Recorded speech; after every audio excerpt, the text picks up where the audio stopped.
बेटा ये उस दिन आप अपनी अंगूठी भूल गई थी। Thank you so much. मुझे लगा है मैंने खो दी। नाना जान ने दी थी, बहुत अजीज है मेरे लिए। अजीज चीजें होती है या लोग, जब मिल जाए ना या वापस आ जाए तो घड़ी भर के लिए दिल को सुकून पहुंचता है। बस वो वक्त वापस नहीं आता जिस वक्त में हमने उन्हें खो दिया हो। लेकिन कभी कभी वक्त पे चीजें मिलती नहीं हैं, और जब मिल जाती हैं तो वक्त बदल चुका होता है। काश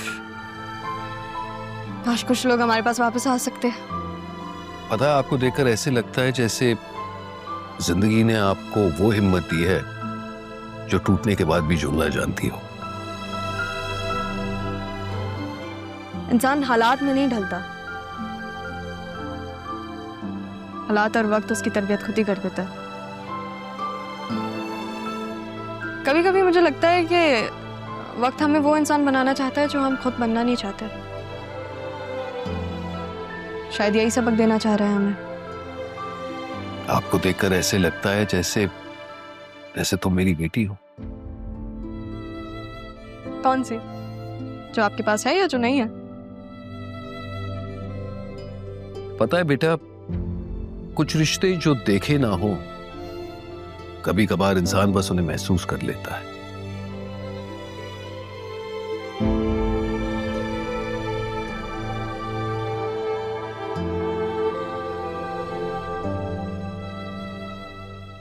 जिंदगी भर मैं उसी दरवाजे की तरफ देखता रहा जिसे मैंने खुद पर बंद किया था।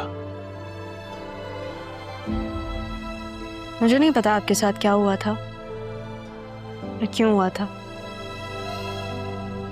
लेकिन एक बात जो मैं जानती हूँ ये है कि कभी कभी जो हमारे अपने होते हैं ना, हमें खुद से दूर कर देते हैं। दूरियों के बाद भी वो कोई पहल नहीं करते। मैं आपकी बेटी नहीं हूँ, मगर पता नहीं ऐसा लगता है कि आपका दर्द महसूस कर सकते हैं। आपकी बेटी भी शायद आपका दर्द महसूस कर सकती हो। मेरी जिंदगी है तू।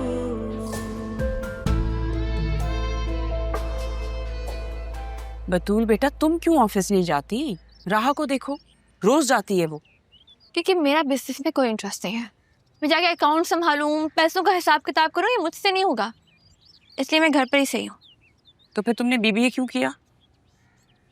क्योंकि आप चाहती थी कि मैं बीबीए करूं। मैं तो डिजाइनिंग करना चाहती थी मामा। आप ही ने कहा कि अगर राहा कॉमर्स करे तो तुम भी कॉमर्स करो। अब जरूरी तो नहीं है जो कुछ राहा करी मैं भी वही करूं। ठीक कह रही हो तुम। जो राहा कर रही है वो तो तुम नहीं कर सकती। वो तुम्हारा हक छीन रही है। Please mama, not again. मेरी जान, इस वक्त तुम जरियून के जितना क्लोज होगी ना, तुम्हारे लिए उतना ही अच्छा है।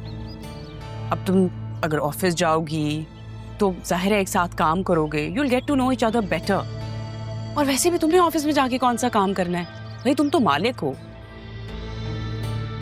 तुम्हें सिर्फ ऑर्डर करना है, काम करवाना आना चाहिए। ठीक है, मैं सोचूंगी, लेकिन फिलहाल मैं कुकिंग पे फोकस करना चाहती हूँ। हाँ तो ठीक है, खाना बनाओ। बल्कि मैं तो कहती हूँ कि खाना बना के तुम ऑफिस ले जाया करो। वो देखो ना उस सितारा को, खाना बना बना के लेके जाती है वो ऑफिस। हैं?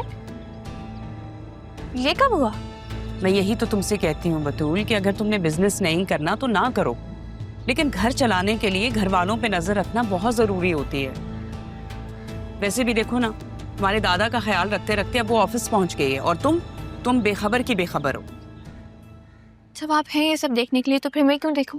तो ठीक है, फिर सब कुछ मेरी नजरों से देखो। मैं तुम्हें और जरियून को साथ देखती हूँ, लेकिन फिर कहूंगी कि सब कुछ करने के लिए तुम्हें बहुत एफर्ट करनी होगी। तुम्हारे बाप ने तो अभी तक दादा से कोई बात नहीं की है। लगता है सब कुछ मुझे ही करना होगा, लेकिन तुम अपनी उस चहेती पे नजर रखो।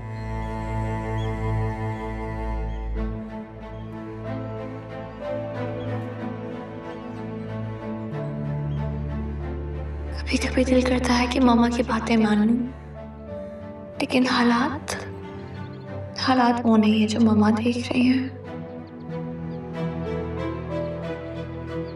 राह ने मुझे खुद कहा है कि सरियन और उसके दरमियान में कुछ नहीं है, लेकिन ये तो राह ने कहा है ना। सरियन ने तो ऐसा कुछ नहीं कहा, मगर सरियन ने तो मुझसे भी डायरेक्ट कुछ नहीं कहा। कहीं ऐसा ना हो कि मैं वाकई में बेखबरी में मारी जाऊं। मुझे सरियन से साफ साफ बात करना होगी।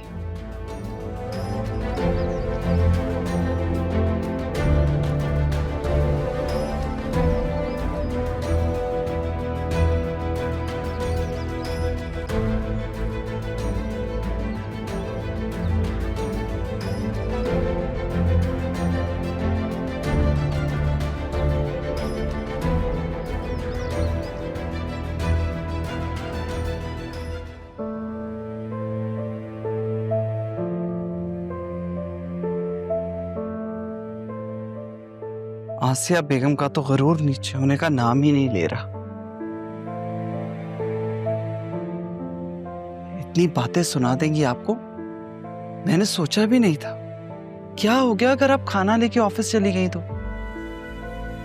इतने दिनों में ये अंदाजा तो हो ही गया मुझे कि पापा और अधील ने आसिया को मेरे बारे में क्यों नहीं बताया।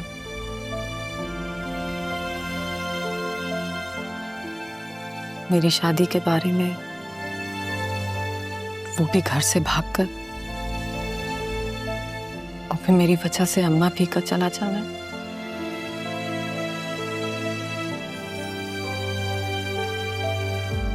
ये सब अगर आसिया को पता चल जाता तो वो तो अदील को बातें सुना सुना कर उसकी जिंदगी को जहन्नुम बना देती। आसिया दरअसल इंसानों के उस कबीले से है जिसे दूसरों की कमजोरी अपने मफाद में फायदेमंद नजर आती है, ताकि दूसरों को एहसास कमतरी में रखे और खुद को अपर हैंड दे। आप ठीक कह रही हैं तारा, लेकिन तारा किसी बात की तो कोई हद होती है। और आसिया बेगम साहिबा को किसने इतना हक दे दिया कि वो ये सारी बातें आपके साथ करे? आज नहीं तो कल सारी सच्चाई उनके सामने आ ही जाएगी। तब तक तो हमें ये सब कुछ बर्दाश्त करना ही होगा। कभी कभी सोचती हूँ कि सारी गलती मेरी है। मुझे आपकी बात मान लेनी चाहिए थी और बड़े साहब के पास चले जाना चाहिए था। नहीं सहना, खुद को इल्जाम मत दे। पापा और अदील भी ऐसा ही सोचते हैं जैसे कि आसिया को सब कुछ पहले से ही बता देना चाहिए था। लेकिन सबसे पहली गलती तो मेरी है ना। मेरे एक गलत कदम ने आप सबको परेशान करके रख दिया।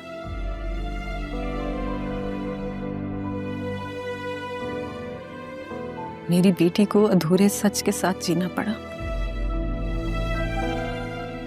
और आपको बहन का मान दिया था। आपको घर की मुलाजमा बनकर जीना पड़ा। तो गलती तो मेरी हुई ना।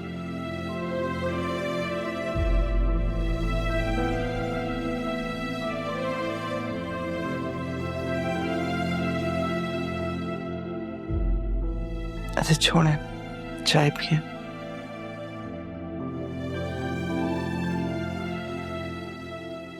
ठीक हो जाएगा सब।